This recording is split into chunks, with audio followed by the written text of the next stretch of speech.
Autre thème donc, la solution à deux États, israélien, palestinien. Emmanuel, côte à côte, elle a été défendue par tous les présidents américains successifs, qu'ils aient été démocrates ou républicains. Mais Trump, lui, il a une autre idée.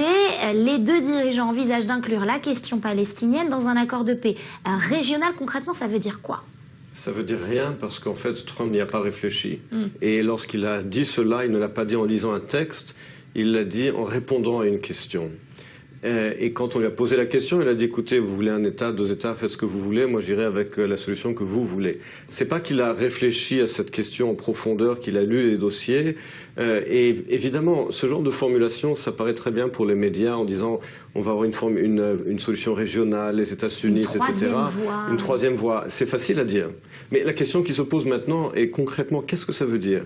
Est-ce qu'on pense vraiment que des pays comme l'Arabie Saoudite ou les pays du Golfe vont échanger des ambassades avec Israël, établir des liens diplomatiques en faisant fi complètement du dossier palestinien? C'est complètement irréaliste. Et lorsque Trump parle d'une solution de un État, de quoi parle-t-il? Parle-t-il d'un État unitaire entre Israël, la bande de Gaza et la Judée-Samarie avec la citoyenneté pour tous les résidents arabes? C'est un État binational. Est-ce qu'il a réfléchi à ça jusqu'au bout? Donc, en réalité, non, il n'y a pas réfléchi. Alors, Yehuda Weinrod, c'est